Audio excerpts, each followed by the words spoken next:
Hello friends, welcome to the GS Foundation. एक बार फिर से आप सभी छात्रों का स्वागत करता हूं जीएस फाउंडेशन के इस ऑनलाइन प्लेटफॉर्म पे।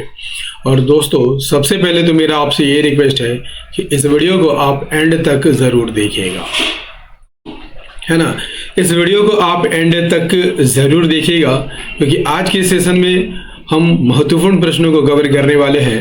आज के सेशन में हम लोग करने वाले हैं गवर्नर जनरल एवं उनके कार्यकाल का 5वां वीडियो। ठीक है, ये 5वां वीडियो हम लोग यहाँ पर करने वाले हैं दोस्तों, क्योंकि 4 वीडियो ऑलरेडी आपको उपलब्ध करा चुका हूँ। यदि आपने उन वीडियो को नहीं देखा है तो आप मेरे प्ले लिस्ट में जाकर देख सकते हैं। उन सारे वीडियो का लिस्ट आपको प्ले लिस्ट में मिल जाएगा। इससे ZET 2025 के सिलेबस के अनुसार दोस्तों मैं काफ़ी वीडियो बना चुका हूं। आप उन सभी वीडियो को आप मेरे प्लेलिस्ट में जाकर देख सकते हैं। ठीक है, तो फटाफट से इस सेशन को आप अपने दोस्तों के साथ, अपने रिश्तेदारों के साथ, जितने भी ZET एस्पिरेंट हैं उन सभी के साथ इस वीडियो को शेयर कर दीजिए। ठीक है, फटाफट से इस वीडियो को आप अपने दोस्तों, रिश्तेदारों और जितने भी एस्पिरेंट हैं सभी के साथ शेयर कर दीजिए।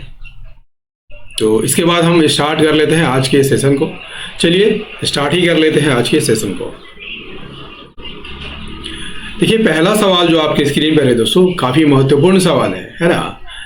किस वायसराय ने बंगाल का विभाजन किया था? देखिए, काफी इंपॉर्टेंट सवाल है। लॉर्ड डफरिन ने, लॉर्ड लैंसडाउन ने, लॉर्ड कर्जन ने या लॉर्ड एल्गिन ने? इसका सही आंसर क्या हो जाएगा? तो बंगाल का विभाजन आप सभी जानते होंगे दोस्तों, किसने किया था? लॉर्ड कर्जन ने किया था। Option C is the correct answer. इससे संबंधित पॉइंट से देखते हैं। देखिए, बंगाल का विभाजन जो है किसने किया था? लॉर्ड कर्जन ने किया था। ठीक है, घोषणा कब हुई थी? 20 जुलाई 1905 को, लेकिन लागू कब हुआ? 16 अक्टूबर 1905 को। ठीक है, देखिए हम यहाँ पर लॉर्ड कर्जन के कार्यकाल की बात करते हैं तो 1899 से 1905 तक ये वायसराय रहते हैं। बंगाल के विभाजन के विरोध में देखिए एक आंदोलन हुआ था। ठीक है, बहुत ही महत्वपूर्ण आंदोलन है दोस्तों। स्वदेशी आंदोलन शुरू किया गया था। ठीक है, इसी के बाद जो है लॉर्ड हार्डिंग आते हैं और साल 1911 में बंगाल विभाजन को क्या कर देते हैं? रद्द कर देते हैं। ठीक है, चलिए नेक्स्ट क्वेश्चन। देखिए, नेक्स्ट क्वेश्चन है, सर्किट कोर्ट की स्थापना किस गवर्नर जनरल के कार्यकाल में की गई थी? इरविन, वेलिंगटन, लिनलिथगो या लॉर्ड कॉर्नवालिस? तो सर्किट कोर्ट की स्थापना जो हुई थी दोस्तों, लॉर्ड कॉर्नवालिस के कार्यकाल में की गई थी। Option D is the correct answer. Points क्या है? सर्किट कोर्ट की स्थापना बता चुका हूं कि लॉर्ड कॉर्नवालिस के कार्यकाल में हुई थी। लॉर्ड कॉर्नवालिस की बात कर ले जाए तो बंगाल के गवर्नर जनरल थे। इनका कार्यकाल 1786 से 1793 तक था। देखिए, 1793 में इन्होंने बंगाल में अस्थायी बंदोबस्त की शुरुआत की थी।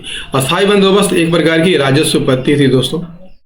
ठीक है, लॉर्ड कॉर्नवालिस को भारत में सिविल सेवा का जनक माना जाता है। देखिए, काफी इंपॉर्टेंट फैक्ट है, सभी को आप नोट करते चलिएगा। बढ़ते हैं अगले सवाल की ओर। देखिए, लॉर्ड कॉर्नवालिस की कब्र कहाँ पर है? ये भी काफी इंपॉर्टेंट है।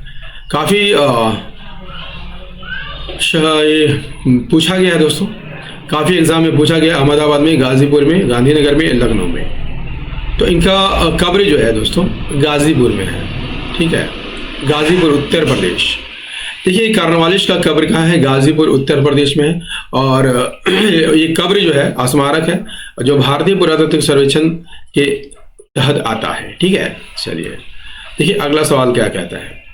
लॉर्ड कॉर्नवालिस की सहायक संधि व्यवस्था को स्वीकार करने वाला पहला राज्य कौन सा था? हरियाणा, हैदराबाद, पश्चिम बंगाल या लाहौर?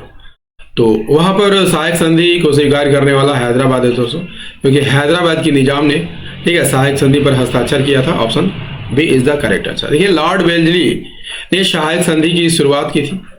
ठीक है, कब की थी? 1798 में की थी और पहले ही वर्ष यानी 1798 में ही हैदराबाद के निजाम से सहायक संधि की गई थी। ठीक है, हैदराबाद के निजाम ने इस पर हस्ताक्षर किया था। देखिए, इस प्रणाली में क्या होता है दोस्तों, इस प्रणाली के तहत अंग्रेज जो है अपने सहयोगियों को बाहरी और आंतरिक खतरों से बचाते हैं। ठीक है, और खर्च किसे देना पड़ता है? जिसे बचाते हैं उन्हीं को खर्च वहन करना पड़ता है। ये तो मैं बता चुका हूं। नेक्स्ट देखिए अगला सवाल। लॉर्ड वेल्जली की सहायक संधि को स्वीकार करने वाला पहला मराठा सरदार कौन था? ठीक है, पेशवा बाजीराव प्रथम, पेशवा बाजीराव द्वितीय, उपयुक्त दोनों, इनमें से कोई नहीं। इसका सही आंसर हो जाएगा ऑप्शन बी। पेशवा बाजीराव द्वितीय ने यहाँ पर वेल्जली की सहायक संधि को स्वीकार किया था। ये लॉर्ड वेल्जली की सहायक संधि को स्वीकार करने वाला पहला मराठा सरदार कौन था? पेशवा बाजीराव द्वितीय थे। दिसंबर 1802 में, याद करके रखिएगा, 1802 में, ठीक है, बेसिन की संधि हुई थी। बेसिन की संधि हुई थी। इसी के जरिए जो है पेशवा बाजीराव द्वितीय ने अंग्रेजों की संधि को स्वीकार कर लिया था। ठीक है, नेक्स्ट क्वेश्चन देखिए, रणजीत सिंह के साथ अमृतसर की संधि 1809 के समय ब्रिटिश गवर्नर जनरल कौन था? ठीक है, अमृतसर की संधि कब हुई थी? अमृतसर की संधि कब हुई थी? अमृतसर की संधि 25 अप्रैल 1809 को। ठीक है, इन पर किसका हस्ताक्षर था? ठीक है, चार्ल्स मेडकॉफ और दूसरी तरफ रणजीत सिंह के हस्ताक्षर थे। ठीक है, लेकिन उस समय ब्रिटिश गवर्नर जनरल कौन थे? तो ऑप्शन बी सही आंसर होगा, लॉर्ड मिंटो प्रथम थे। ठीक है, ये अमृतसर की संधि कब होती है? 25 अप्रैल 1809 को, बता चुका हूं। उस समय भारत के गवर्नर जनरल लॉर्ड मिंटो प्रथम थे। ये संधि जो है चार्ल्स मेडकॉफ और रणजीत सिंह के बीच हुआ था। इस संधि के जरिए दोनों पक्षों ने एक दूसरे के खिलाफ युद्ध न करने का फैसला यहां पर किया था। नेक्स्ट क्वेश्चन देखिए, अगला सवाल कहता है कि कलकत्ता से दिल्ली तक ग्रैंड ट्रंक रोड की मरम्मत किसने करवाई थी? देखिए, ग्रैंड ट्रंक रोड की बात कर लिया जाए दोस्तों, तो इसे आप सभी जानते होंगे कि शेरशाह ने बनवाया था। ठीक है, लेकिन मरम्मत किसने करवाई थी? लॉर्ड रेडिंग ने, ऑकलैंड ने, इरविन ने या विलिंगटन ने? इसका सही आंसर हो जाएगा ऑप्शन बी, लॉर्ड ऑकलैंड ने करवाया था। ये कलकत्ता से दिल्ली तक के रोड को क्या कहा जाता है? ग्रैंड ट्रंक रोड कहा जाता है। इसकी मरम्मत लॉर्ड ऑकलैंड ने 1839 में कराया था। ठीक है, ग्रैंड ट्रंक रोड बता चुका हूँ, शेरशाह सूरी ने इसका निर्माण कराया था और ये वेस्ट बंगाल से पाकिस्तान को जोड़ने वाला सड़क है दोस्तों, और एशिया की लंबी सड़क और सबसे पुरानी सड़कों में से एक है। इसकी लंबाई की बात कर लिया जाए 3710 किलोमीटर है। ठीक है, नेक्स्ट क्वेश्चन। और दोस्तों, सेशन कैसा लग रहा है कमेंट करके जरूर बताइएगा। लॉर्ड डलहौजी ने सैन्य सुधार की दिशा में प्रयास करते हुए सेना का मुख्य कार्यालय कहाँ स्थापित किया था? धर्मशाला, शिमला, डलहौजी या उपयुक्त सभी? ठीक है, तो कहीं एक ही होगा। इसका सही आंसर हो जाएगा ऑप्शन बी, शिमला में स्थापित किया था। ये लॉर्ड डलहौजी सैन्य सुधारों के तहत, ठीक है, सेना का मुख्यालय शिमला में स्थानांतरित किया था ताकि शिमला में रहने वाले लोग जो है गवर्नर जनरल के संपर्क में रह सके। ठीक है, चलिए अगला सवाल क्या कहता है? किस कंपनी ने सर्वप्रथम भारत में रेल यात्रा आरंभ की थी? ब्रिटिश ईस्ट इंडिया कंपनी, फ्रांसीसी East India Company, Great Indian Peninsula Railway, इनमें से कोई नहीं। इसका सही आंसर हो जाएगा option C, Great Indian Peninsula railway.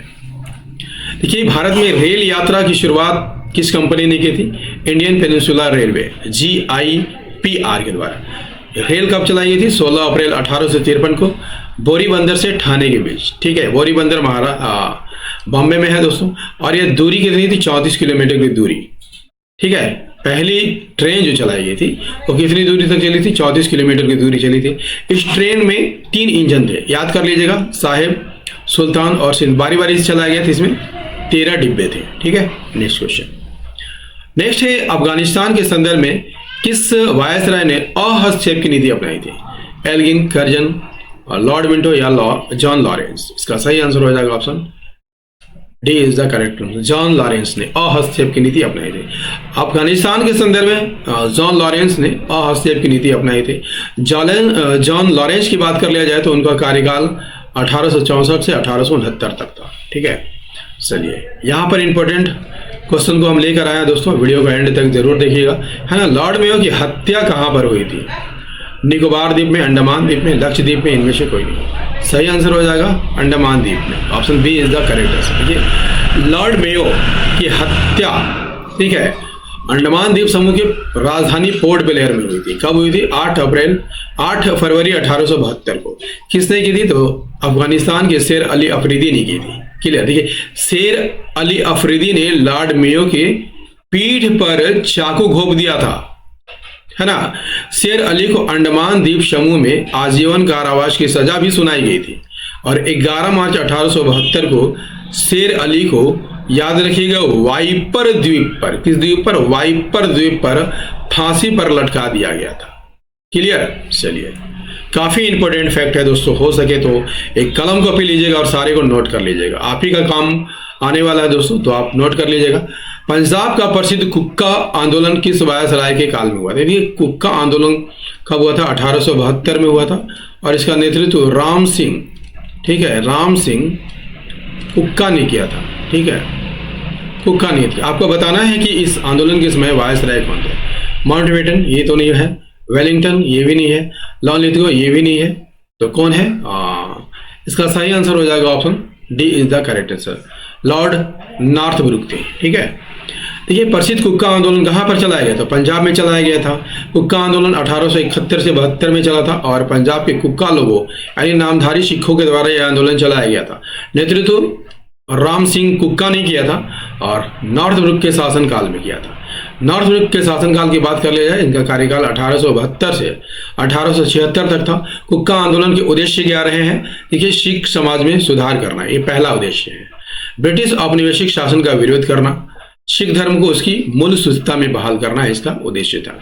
Next देखिए, अगला सवाल क्या कहता है? किस वायसराय के समय प्रिंस ऑफ वेल्स यानी किंग एडवर्ड सप्तम भारत की यात्रा पर थे?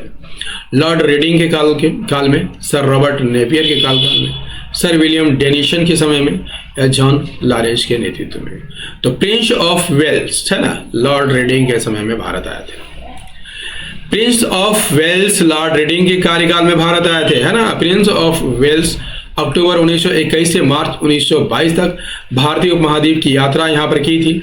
और लॉर्ड रेडिंग की बात कर लिया जाए तो 1921 से 1926 तक ये भारत के वायसराय थे। यात्रा के दौरान 19 से 20 नवंबर 1921 के बीच बॉम्बे में प्रिंस ऑफ वेल्स के कारण दंगे भी हुए थे और कांग्रेस ने भी प्रिंस ऑफ वेल्स की भारत यात्रा का यहाँ पर बहिष्कार किया था। ठीक है, चलिए नेक्स्ट है, शिशु हत्या पर पूर्णतः प्रतिबंध किस गवर्नर जनरल के समय लगाया गया था? वेलिंगटन के समय, लॉर्ड लिथगो के समय, माउंटबेटन के समय, वेलेस्ली? ऑप्शन है ही नहीं इसमें।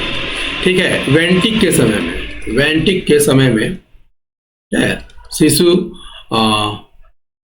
शिशु हत्या पर पूर्णतः प्रतिबंध लगाया गया था। शिशु हत्या पर पूर्ण प्रतिबंध लॉर्ड विलियम वेंटिक के समय में लगाया था, याद कर लीजिएगा। वेंटिक की यहाँ पर बात कर लिया जाए तो गवर्नर जनरल थे और उन्होंने 1828 से 1835 तक भारत में यहाँ पर कार्य किया था। उन्होंने कई सामाजिक और शैक्षिक सुधार भी किए थे। उन्होंने कन्या भ्रूण हत्या को रोकने के लिए कन्या भ्रूण हत्या निवारण अधिनियम 1870 यहाँ पर पारित करवाया था। उन्होंने सती प्रथा को खत्म करने का कानून भी बनाया था। ठीक है, और उन्होंने मानव बलि और ठगी जैसी प्रथाओं को भी यहाँ पर दबा दिया था।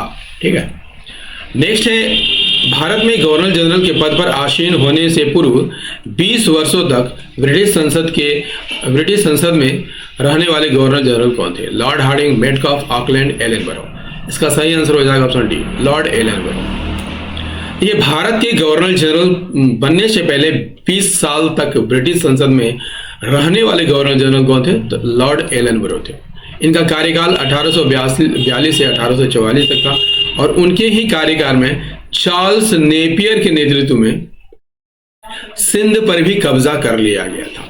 नेक्स्ट दोस्तों, गवर्नर जनरल और उनके कार्यकाल का ये 5वां वीडियो था। ठीक है, इससे पहले 4 वीडियो और उपलब्ध करा दिया हूं दोस्तों, यानी 5वां वीडियो आप मेरे प्लेलिस्ट में जाकर देख सकते हैं। ठीक है, इससे पहले जो है Z8 2025 के लिए सिलेबस के अनुसार काफ़ी वीडियो बना चुका हूं दोस्तों, तो आप सारे वीडियो को कहाँ देखेगा? मेरे प्लेलिस्ट में जाके देखिएगा।